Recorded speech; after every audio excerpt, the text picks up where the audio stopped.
Assalamualaikum warahmatullahi wabarakatuh. Kami dari kelompok 9 kelas SD 18 akan menjelaskan mengenai pasar persaingan sempurna.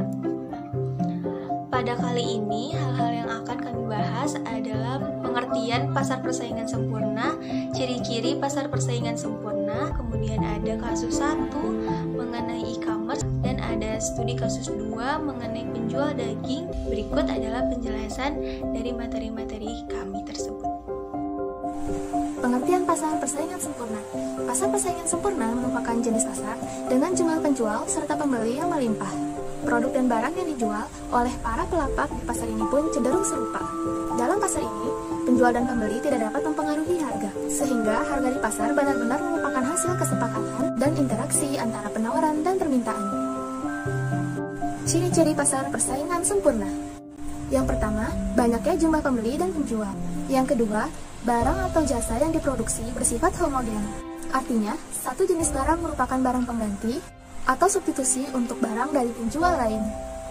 Yang ketiga, faktor produksi bebas bergerak. Yang keempat, kebebasan mengambil keputusan.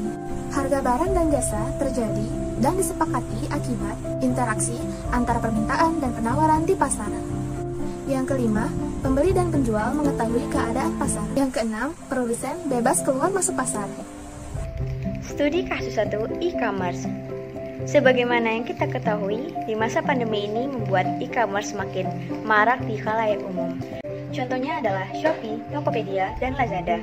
Dengan banyaknya platform e-commerce ini juga membuat penjual semakin banyak. Salah satu contoh yang bisa kita ambil adalah penjual baju. Di platform e-commerce tersebut banyak sekali yang menjual baju, sehingga mereka akan berlomba-lomba untuk memasang harga terendah demi menarik minat para pembeli. Sebagaimana kita ketahui juga, minat pembeli di e-commerce ini rata-rata sama. Dengan adanya persaingan harga yang rendah ini, membuat persaingan di pasar e-commerce itu semakin ketat, sehingga kebebasan penjual itu cenderung cukup sulit karena adanya persaingan pada patokan harga terendah.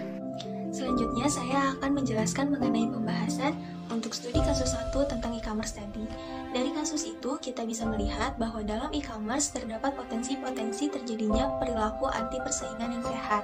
Yang kedua, persaingan usaha dalam e-commerce memiliki interaksi bisnis yang sangat kompleks dan cenderung rumit.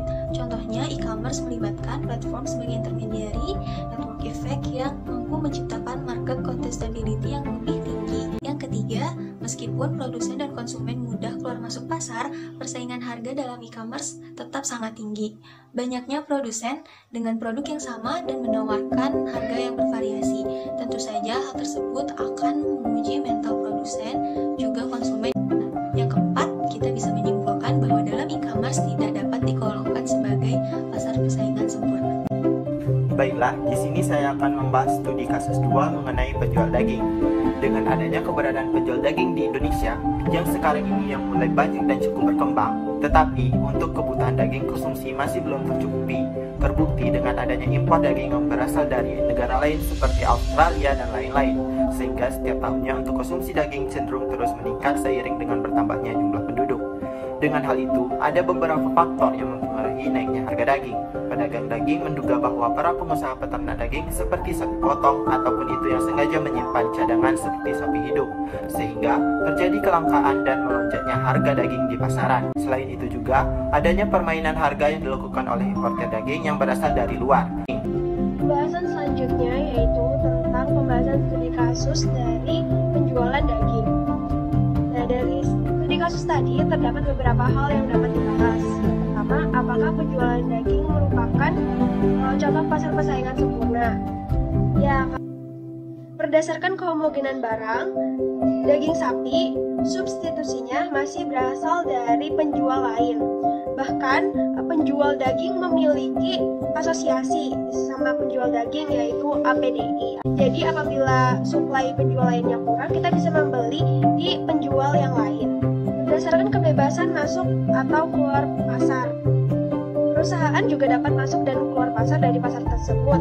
Dan total revenue dari para penjual daging tersebut bisa berkurang, sehingga pengusaha bisa memutuskan untuk shutdown sementara sampai pasar tersebut keadaannya stabil.